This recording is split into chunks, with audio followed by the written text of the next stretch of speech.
이제 광야의 생활을 끝내고 가나안 땅으로 들어가기 직전에 모세의 입을 통해서 이스라엘 민족에게 하나님께서 당부하셨던 그 말씀이 신명기 말씀인데요. 광야를 40년 동안 방황했던 이스라엘 민족은 자신들이 오늘 마주한 그 현실에 대해서 해석이 필요했습니다. 그들이 어디에서부터 여기까지 왔는지, 또 우리가 어디를 향하여서 가는 중인지, 또 앞으로 그들이 어떻게 살아나가야 하는지에 대한 이해가 없이는 앞으로 그들에게 들이닥치는 가나안 땅에 들어가는 과정, 그 정복 전쟁을 이겨낼 수가 없었기 때문입니다. 신명기 1장에서 모세는 시내산에서 율법을 받은 이후에 이스라엘 민족이 가데스 바네아라는 지역에 도착해서 그곳에 머물면서 가나안 땅을 정탐했던 그 역사를 다시 한번 되짚어주고 있습니다. 신명기 1장 34절부터 46절까지 모세는 이스라엘 민족이 실패했던 역사에 대해서 이야기를 하고 이스라엘 민족들에게 그들의 실패에 대해서 다시 한번 상기시켜주고 있습니다. 이스라엘 민족은 가나안 땅을 정탐한 그 이후에 하나님께서 그들에게 허락하신 땅, 그들에게 약속하신 땅에 대해서 악평했습니다. 하나님께서 주시겠다고 약속했는데 그 약속을 신뢰하지 못한 것입니다. 하나님께서는 이스라엘 민족의 불순종하고 또한 불평하는 그 소리를 들으시고 이스라엘 백성을 약속의 땅, 축복의 땅이 아니라 광야로 들어가게 하셨습니다. 신명기 1장 40절 말씀인데요. 너희는 방향을 돌려 홍해 길을 따라 광야로 들어갈지니라 하시매. 이스라엘 백성들은 이 하나님의 말씀을 듣고 광야로 들어가라는 그 하나님의 말씀을 듣고는 이번에는 또 반대로 행동했습니다. 하라고 할 때는 하지 않고 하지 말라고 하니까 하는 그런 청개구리 같은 모습이 이스라엘 백성들의 모습이었던 것이죠. 그런데 하나님께서는 이스라엘 백성들에게 광야로 들어가라 하는 그 말의 뜻을 바꾸시지 않았습니다. 이스라엘 민족들은 교만한 마음을 가지고 산지로 올라가게 되었고 하나님은 그때 이스라엘 백성들에게 땅 한 조각도 허락하지 않으셨습니다. 신명기 1장 44절 말씀인데요. 그 산지에 거주하는 아모리 족속이 너희에게 마주 나와 벌떼같이 너희를 쫓아 세일산에서 쳐서 호르마까지 이른지라. 결국 이 전투 이후에 이스라엘 민족은 광야로 들어가게 되었습니다. 그들은 광야에서 그들이 땅을 정탐했던 40일에 1년씩을 곱해서 40년 동안 광야를 방황하는 자들이 된 것입니다. 하나님의 약속을 신뢰하지 못하고 불순종했던 이스라엘 민족, 하나님의 뜻이 없는 곳에 거리낌 없이 올라가서 실패를 맛보았던 이스라엘 민족이 이제 광야 생활을 시작하게 되었고 이제는 그 광야 생활을 마무리할 때가 된 것이죠. 오늘 신명기 2장 말씀에서는 하나님께서 이스라엘 민족들에게 북으로 나아가라 하는 그런 명령을 하십니다. 신명기 2장 2절부터 3절 말씀인데요. 저희 다시 한번 같이 읽어보겠습니다. 여호와께서 내게 말씀하여 이르시되 너희가 이 산을 두루 다닌 지 오래니 돌이켜 북으로 나아가라. 아멘. 여러분, 이제 이스라엘 민족들이 오랜 시간 광야를 방황했던 그 역사를, 그 과거를 이제 접어두고 다시 한번 하나님의 약속을 신뢰함으로 이제는 나아갈 때가 된 것입니다. 과거에 이스라엘 민족은 하나님의 말씀에 불순종하여서 약속의 땅에 나아가지 못했고 오히려 하나님의 뜻이 없는 곳에 함부로 나아갔다가 아모리 족속에게 패배를 맛보고 광야로 들어가게 되었습니다. 그런데 이제는 나아갈 때가 되었다라고 하나님께서 말씀하시는 것이죠. 긴 시간 동안 이스라엘 민족은 그 광야의 시간 동안 땅의 주권자가 누구인지 그들을 인도하시는 하나님께서 어떤 분이신지를 깨달았을 것입니다. 오늘 말씀을 통해서 우리에게 말씀하시는 그 하나님의 음성을 듣고 그 말씀에 우리의 내면이 변화되고 또한 삶이 변화되어서 우리도 또한 하나님의 말씀에 순종하고 하나님의 뜻이 있는 곳에 가겠다고 결단하는, 또 하나님의 뜻이 없는 곳에는 가지 않겠다고 결단하는 그런 은혜의 시간 되시기를 축복을 드립니다. 먼저 우리는 오늘 말씀을 통해서 축복의 주인은 오직 하나님 한 분이라는 그 사실을 반드시 기억해야만 합니다. 우리가 오늘 수고와 노력으로 얻어낸 것, 우리의 땀과 눈물이 들어간 것처럼 보일 때라도 그 모든 것이 하나님으로부터 온 것임을 기억하는 하나님의 주권에 대한 명확한 이해가 우리 성도들에게, 저와 여러분에게 필요하다는 것입니다. 하나님의 주권에 대한 신뢰와 순종이 없다면 우리도 또한 이스라엘 민족들과 같이 실패했던 역사를 다시 한번 되풀이하게 될 것입니다. 신명기 2장 1절부터 3절까지 말씀인데요. 우리가 방향을 돌려 여호와께서 내게 명령하신 대로 홍해길로 광야에 들어가서 여러 날 동안 세일산을 두루 다녔더니 여호와께서 내게 말씀하여 이르시되 너희가 이 산을 두루 다닌 지 오래니 돌이켜 북으로 나아가라. 오늘 말씀에서 1절부터 3절까지 말씀에서 이스라엘 백성을 광야로 들어가게 하신 분도 하나님이시고, 또한 그곳에서 다시 돌이켜서 북으로 나아가게 명령하시는 분도 하나님이시라는 것을 오늘 말씀에서 알려주고 있습니다. 신명기 2장 전체와 3장 초반부까지 이스라엘 백성이 가나안 땅의 경계에 이르기까지 오는 길에 만났던 다섯 민족에 대한 그 이야기가 기록이 되어 있는데요. 하나님께서는 각 민족들을 만날 때마다 어떤 민족이 살고 있는 땅은 지나가라고 말씀하시고, 또 어떤 민족이 살고 있는 땅은 들어가서 차지해라, 이렇게 이야기를 하십니다. 오늘 함께 나눈 말씀 가운데에서 이스라엘의 형이었던 그 에서의 후손 에돔 족속에 대해서 하나님께서 명령하신 것을 기록하고 있는데요. 하나님께서는 에돔 민족에게 그 땅을 주었고, 이스라엘 민족은 그 땅에 대해서는 욕심을 내어서는 안 된다는 것을 말씀하고 계십니다.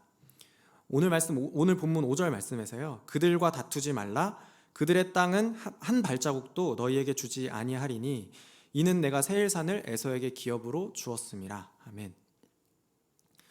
이 오늘 5절 말씀에서와 같은 방식으로 5절에서는 에돔에게, 9절에서는 모압 족속에게, 그리고 19절에서는 암몬 족속에게 그들의 땅을 기업으로 주셨다라는 것을 말씀하시고, 이스라엘 민족들에게는 그 땅을 허락하지 않으셨다고 말씀하셨습니다. 이스라엘 민족은 그들의 땅을 지날 때, 그 민족들의 땅을 지날 때에는 아무런 욕심을 내지 않고 돌아서 지나갔고, 이번에는 하나님의 말씀에 순종하면서 그 땅을 지나가게 된 것이죠. 또한 하나님께서 허락하신 아모리 족속의 시혼 왕, 그리고 바산 왕이었던 옥과의 전쟁에서는 그 말씀을 따라서 승리하게 되었습니다. 하나님의 주권 가운데에서 그들은 돌아서 가기도 하고 멈추기도 하고 땅을 점령하기도 했습니다. 한편으로 이스라엘 민족에게 이 말씀을 듣고 있을 때 시점을 살펴보면, 이 이야기를 전해 들은 시점과 그리고 그 일이 일어났던, 그 사건이 일어났던 그 일이 꽤 가까운 과거였던 것처럼 보이는데요. 사실은 이 말씀을 듣기까지, 이 이야기를 다시 한번 되짚어서 듣기까지 이스라엘 백성들에게는 이미 성공의 스토리가 조금 쌓여 있는 상태였습니다. 모세가 모압 땅에서 신명기 율법을 선포하던 그 시기, 이스라엘 민족들이 이 말씀을 듣고 있던 그 시기를 신명기 1장 4절에서 설명하고 있는데요. 그때는 모세가 헤스본에 거주하는 아모리 왕 시혼을 쳐 죽이고, 에드레이에서 아스다롯에 거주하는 바산 왕 옥을 쳐 죽인 후라. 이미 하나님의 말씀을 듣고 북으로 나아가는 중이었던 이 이스라엘 민족들은 아모리 왕 시혼, 그리고 바산 왕 옥에 대해서는 승리한 전적이 쌓여 있는 상태입니다. 가나안 정복을 앞두고 있는 상태에서 이제 그 가나안 땅을 점령하고 차지해야 되는 상황에서 이스라엘 민족들의 입장에서 그들에게 승리의 스토리, 성공의 스토리가 쌓여 있는 것은 꽤 긍정적인 상황이라고 볼 수 있을 것 같습니다. 하나님께서 약속하신 그 약속의 땅에 가는 데까지 우리가 이겼어, 우리가 승리해서 이겨본 경험이 있어 라는 데에는 심리적으로 약간 안정감을 주고 동력이 될 수 있고, 또 앞으로 있을 그 수많은 전투를 성취감을 가지고 시작할 수 있지 않았을까요? 그런데 오늘 모세는 그 전투를 시작하기 전에 이스라엘 백성에게 그런 성공의 이야기만 전해주는 게 아니라 실패의 이야기로부터 시작해서, 그들이 과거에 불순종하고 범죄해서 광야로 들어가게 된 데로부터 시작해서 그들의 과거를 언급하면서 여기까지 왔습니다. 하나님의 말씀에 불순종했던 과거의 역사를 언급하고 땅을 점령하는 데 실패했던 그 이야기들을 기억하게 만들면서 하나님은 모세를 통해서 이들에게 겸손함을 알려주고 있는 것입니다. 그들이 원해서 나아갈 수 있는 것도 아니고 그들이 원해서 이길 수 있는 것도 아니라는 것이죠. 땅의 주인이시고 또한 그들을 인도하시는 하나님의 주권 가운데에서 이스라엘 민족들이 나아가고 멈추고 승리하고 또 약속의 땅에 들어가서 그것을 얻을 수 있다라는 사실을 기억하게 하시는 것입니다. 그 사실을 반드시 기억해야만, 그 땅을 차지하게 하시는 그 하나님의 주권을 기억할 때야만 가나안 땅의 정복 과정에서 이스라엘 민족들은 다시 실패하지 않을 것입니다. 사랑하는 성도 여러분, 오늘 우리의 삶에서 여전히 섭리하시고 다스리시는 그 하나님의 주권이 온전히 회복되는 은혜가 있기를 소망합니다. 하나님의 주권 가운데서 우리에게 허락하시고 또한 막으시는 것이 무엇인지를 분별하는 지혜가 저와 여러분에게 있기를 소망합니다. 우리도 때로는 이스라엘 백성들과 같이 하나님의 뜻이 있는 곳에 가지 않고 나 자신의 뜻이 있는 곳에 나아갈 때가 있습니다. 하나님께서 말씀하신 것에 순종하지 않고 불순종함으로 광야에서 방황할 때도 있습니다. 그럴 때 우리는 우리 삶을 이루는 그 모든 것이 하나님의 주인 되심을 인정하는 현장이라는 것을 기억해야 합니다. 하나님의 뜻이 나의 작은 순종을 통해 이루어지고 나의 뜻과 기대에 어긋난다고 하더라도 하나님의 선하신 계획을 신뢰하며 나아가는 저와 여러분 되시기를 주님의 이름으로 축복을 드립니다. 두 번째로 우리가 깨달아야 할 것은 우리에게 하나님이 주신 것으로 이미 충분하다는 것을 기억하고 감사하는 것입니다. 우리는 우리의 욕심과 또한 우리의 잘못된 열정으로 하나님께서 주시지 않은 것을 가지고 싶어 하고 또 거기에 수고해서 열매를 맺고 싶어 할 때가 있습니다. 그런데 여러분, 하나님께서는 오늘 우리의 삶에 필요한 모든 것을 충분히 주셨다는 것을 인정하는 그 믿음이 저와 여러분 가운데 회복되어야 한다는 것입니다. 이것 또한 하나님의 주권을 신뢰하고 인정하고 그것을 의지하는 믿음 가운데에서 하나님을 의지하는 것입니다. 신명기 2장 6절부터 7절 말씀인데요.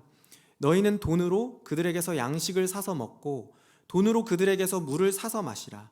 내 하나님 여호와께서 네가 하는 모든 일에 내게 복을 주시고 내가 이 큰 광야에 두루 다님을 알고 내 하나님 여호와께서 이 40년 동안을 너와 함께 하셨으므로 내게 부족함이 없었느니라 하시기로. 아멘. 여러분, 오늘 말씀에서 하나님께서는 에서의 후손인 에돔 민족이 살고 있는 땅을 지나가야 하는 그 이스라엘 백성들에게 그 땅을 욕심내지 말라고 명령하십니다.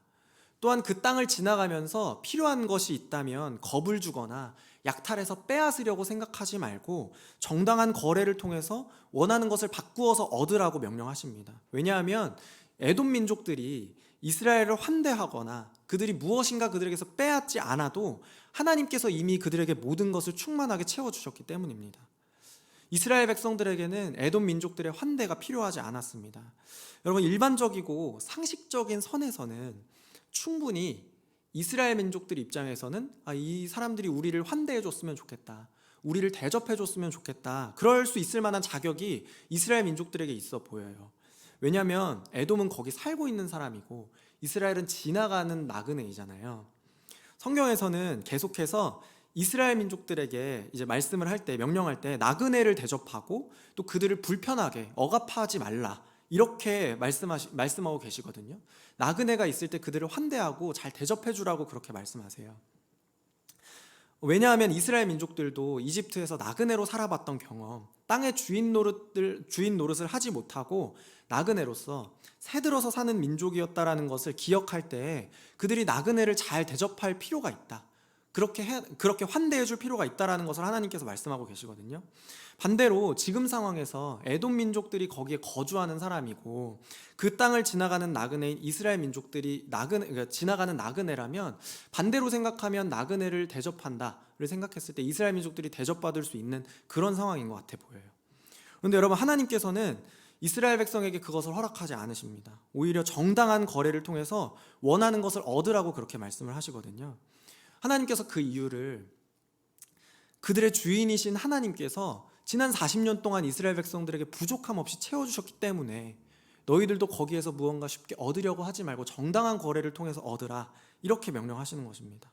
하나님께서 지난 40년 동안 광야에 있을 때 이스라엘 백성들이 나그네로 광야를 돌아다니면서 방황할 때 그들을 입혀주셨고 먹여주셨고 보호하여 주셨고 인도하여 주셨다는 그 사실을 기억하라는 것입니다. 그들이 하는 모든 일에 복을 주시고 광야에서 그들과 함께 동행하시면서 공급해 주신 그 하나님께서 지금 이스라엘 민족들과 함께 있기 때문에 그 사실을 기억하고 그들의 것을 빼앗지 말라고 말씀하시는 것입니다. 여러분, 하나님의 주권이 우리의 삶 가운데 회복되어질 때 우리 성도들은 하나님의 말씀에 대한 적극적인 순종으로 반응해야 합니다. 주님 말씀하시면 내가 나아가리다, 주님 뜻이 아니면 내가 멈춰서리다 하는 그 고백이 실제 나의 삶에서, 실제 성도들의 삶에서 중요한 기준이 되어야 한다는 것입니다. 그런데 여러분, 더 나아가서 하나님의 주권을 인정하고 신뢰한다는 것은 그분께서 나의 삶을 이끄시는 분일 뿐만 아니라 그 말씀에 순종하며 나아갈 때 이끄시는 대로 부족함 없이 공급하시고 채우시는 분이라는 것을 또한 인정하면서 순종하는 것이라는 것이죠. 여러분, 만약에 빵하고 우유가 먹고 싶어서 친구를 불러다가 심부름을 시켰는데 돈은 주지 않고 거스름돈이 어딨냐 이렇게 요구하는 친구가 있을까요? 아마도 그 친구를 도와줘야 되겠죠. 그건 친구가 아니겠죠. 여러분, 저와 여러분의 삶에 합당한 순종이 있어야 하는 이유가 무엇일까요? 우리가 하나님의 성품을 오해하고 있기 때문이 아닐까요? 하나님께서 마치 이런 심부름 시켜놓고 오히려 거스름돈 요구하는 친구인 것처럼 우리가 오해하기 때문에, 믿음이 연약한 우리가 하나님께서 그런 분이라고 오해하기 때문에 우리가 그에 맞는 합당한, 말씀에 맞는 합당한 순종을 드리지 못하는 것은 아닐까요? 하나님의 말씀에 순종함으로 반응하고 싶어도 우리의 그 순종을 받으시는 분을 오해하고 있다면 우리는 거기에 순종할 수가 없습니다. 하나님께서 내 삶에 어려운 순종을 요구하시면서 내 손에는 아무것도 쥐어주지 않는다라고 생각한다면, 그렇게 우리가 하나님의 성품을 오해한다면 우리는 그 말씀에 온전한 마음으로 반응하기 힘들어질 것입니다. 여러분, 정말 하나님께서 우리의 삶의 말씀으로 순종하며 반응하는 것을 요구하시면서도 우리의 손에는 아무것도 쥐어주지 않으시는 그런 분이신가요? 오늘 말씀은 믿음이 연약한 우리에게 하나님께서 그런 분이 아니라 우리에게 충분하게 또 부족함 없이 채우시고 또한 공급하시는 분이라는 것을 알려주고 있습니다. 빌립보서 4장 19절 말씀인데요, 저와 여러분 함께 읽어보겠습니다. 나의 하나님이 그리스도 예수 안에서 영광 가운데 그 풍성한 대로 너희 모든 쓸 것을 채우시리라. 아멘. 사랑하는 성도 여러분, 하나님께서 광야 한가운데에서도 자기 백성에게 모든 쓸 것을 부족함 없이 채우시는 그 하나님이심을 믿으시길 바랍니다. 하나님 나라의 백성으로서 이 땅에서 나그네로 살아가는 우리의 하루에 하나님께서 채우시고 공급하시는 분이라는 그 믿음이 회복되시기를 다시 한번 축복을 드립니다. 우리 안에 하나님의 성품에 대한 올바른 이해가 회복될 때에 우리의 삶에서 하나님의 말씀에 온전히 순종할 수 있는 그 믿음이 자라나게 될 것입니다. 우리를 부족함 없이 채우시고 공급하시는 하나님, 인생이라는 광야 한가운데에서 우리를 굶주리거나 목마르게 내버려두지 않으시는 그 하나님을 믿는 믿음을 가지고 주어진 오늘의 삶의 참된 순종을 통해서 하나님을 예배하는 저와 여러분 되시기를 다시 한번 주님의 이름으로 축복을 드립니다. 마지막으로 오늘 말씀이 우리에게 가르쳐주는 진리는 땅을 차지하고 정복하는 일보다 더욱 중요한 것이 하나님과 맺은 언약을 지키는 사실이라는 것을 기억하는 것입니다. 눈앞에 놓인 하나님의 축복처럼 보이는 것, 하나님이 약속하신 것처럼 보이는 무언가의 마음을 빼앗기지 않고 오직 우리의 삶의 주인이시고 공급자이신 하나님 그 자체를 얻는 것이 우리에게 훨씬 더 중요한 일이라는 것입니다. 여러분, 오늘 말씀에서는 하나님께서도 이방 민족들에게 땅을 주셨다라고 말씀하십니다. 신명기 2장 5절 말씀 다시 한번 보면요, 그들과 다투지 말라. 그들의 땅은 한 발자국도 너희에게 주지 아니하리니 이는 내가 세일산을 에서에게 기업으로 주었음이라. 그 에서에게 기업으로 주었다 이렇게 말한 표현은 이 히브리어 단어 안에서는 흔하게 쓰이는 표현이기는 한데요, 어쨌든 신명기 본문에서 이방 민족들에게 하나님이 땅을 기업으로 주었다라고 말씀하시는 것은 이스라엘 민족들에게 그 언약을 맺으시면서 그들에게 땅을 주셨다, 너의 소유로 줄 것이다, 이렇게 말씀하신 의미와 같은 의미이거든요. 이스라엘 민족 역사에 이어져 왔던 그 땅에 대한 약속과 이방 민족들에게 주신 그 주심이 같은 의미라는 것입니다. 여러분, 그렇다면 하나님께서 우리 언약 백성들, 이스라엘 민족들과 같이 이방 민족들에게도 땅을 주셨다라고 말씀하시는 이 본문을 우리가 어떻게 이해하면 좋을까요? 사실 우리는 저와 여러분이 이 주제에 대해서 많은 시간 동안 말씀을 나누고 또 하나님의 뜻이 어디에 있는지를 함께 나누었던 것 같습니다. 악한 자들도 형통할 수 있다는 것입니다. 하나님이 없어도 그 땅을 가질 수 있다는 것입니다. 하나님이 없어도 건강할 수 있고 하나님 없이도 이 세상에서 얼마든지 풍요함, 안정감을 누리면서 그렇게 살아갈 수 있다는 것입니다. 여러분, 반대로 이야기하면 성도들이 믿음을 가지고 이 세상에서 살아가는 가운데에도 실패할 수 있다는 것이죠. 하나님과의 영원한 관계 안에서 그분의 자녀가 된 이후에도 낙심할 때가 생길 수 있고 또 안 좋은 일이 생길 수 있습니다.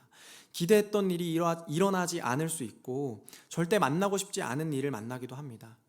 여러분, 그런데 우리가 이 본문을 보면서 기억해야 할 것은 땅이 있고 땅이 없고가 우리를 특별하게 만들어주지 않는다라는 것입니다. 땅을 가졌고 땅을 못 가졌고의 문제가 아니라 하나님이 있고 없고의 문제라는 것이죠. 땅이 없으면 여러분 땅을 가지고 싶지 않을까요? 그럼 땅이 있으면 괜찮아지나요? 땅이 있으면 땅을 가진 사람들끼리 누가 더 좋은 땅 가졌는지 비교하면서 살아가는 것이 사람의 마음인 것 같습니다. 근데 여러분, 하나님께서는 이스라엘 백성들에게 땅을 약속하시는 분이시기도 한데요, 동시에 이방 민족들에게도 땅을 기업으로 주시는 분이십니다. 그렇다고 해서 결코 우리가 얻는 축복이, 우리가 얻는 그 복이 아무 의미 없는, 별 볼 일 없는 축복도 아니고, 또 이 땅에서 많은 축복을 누리면서 살아가는 그 이방 민족이 언약 백성들보다 더 나은 것도 아니라는 것을 기억해야 합니다. 하나님께서 축복을 주시는 분이지만 필요하다면 그것을 다시 빼앗을 수도 있는 주권자이신 하나님을 기억하는 것이 우리의 삶에 더욱더 중요하다는 것이죠. 성도 여러분, 오늘 우리에게 축복을 주시되 그분이 세우신 그 온전한 언약 안에서 누리게 하시는 그 하나님을 기억하시기를 바랍니다. 하나님께서 저와 여러분에게 주신 축복이 많을 수도 있고 또 적을 수도 있죠. 같은 믿음을 가지고 있으면서도 누군가는 부요하게, 누군가는 가난하게 하시는 분이 하나님이시기 때문입니다. 우리가 그런 하나님을 떠올릴 때 우리는 쉽게 하나님께서 혹시 불공평한 분은 아니신가 그렇게 생각하게 됩니다. 그런데 여러분, 사도 바울은 우리가 질그릇이라는 것을 기억하지 말고 우리 안에 보배를 가졌으므로 그것으로 이미 충분하다라는 것을 이야기합니다. 고린도후서 4장 7절부터 10절 말씀인데요, 저와 여러분 같이 한번 읽어보겠습니다. 우리가 이 보배를 질그릇에 가졌으니 이는 심히 큰 능력은 하나님께 있고 우리에게 있지 아니함을 알게 하려 함이라. 우리가 사방으로 우겨쌈을 당하여도 쌓이지 아니하며 답답한 일을 당하여도 낙심하지 아니하며 박해를 받아도 버림받지 아니하며 거꾸러뜨림을 당하여도 망하지 아니하고 우리가 항상 예수의 죽음을 몸에 짊어짐은 예수의 생명이 또한 우리 몸에 나타나게 하려 함이라. 아멘. 여러분, 오늘 우리 안에 예수의 생명이 있음으로 충만하다는 그 은혜의 감격을 회복하는 저와 여러분 되시기를 축복을 드립니다. 명절은 기쁘고 복된 기간이지만 때로는 서로의 축복을 놓고 비교하게 되는 그런 우리의 연약함을 발견한 때이기도 한 것 같습니다. 모든 것을 주실 수 있는 분이 내게 있지만 정작 그분 자신에 집중하기보다는 내게 주신 것들을 세어보면서 마음 좁아지는 연약함을 발견하는 때인 것 같기도 합니다. 그런데 여러분, 우리 안에 예수로 충만하다는 그 사실을 기억하면서 그것으로 우리가 이미 모든 것을 누리고 있고 부족함 없이 누리고 있다는 것을 기억하면서 기쁨을 누리는, 주 안에서 기쁨 누리는 복된 명절 되시고 또한 복된 인생 되시기를 다시 한번 주님의 이름으로 축복을 드립니다.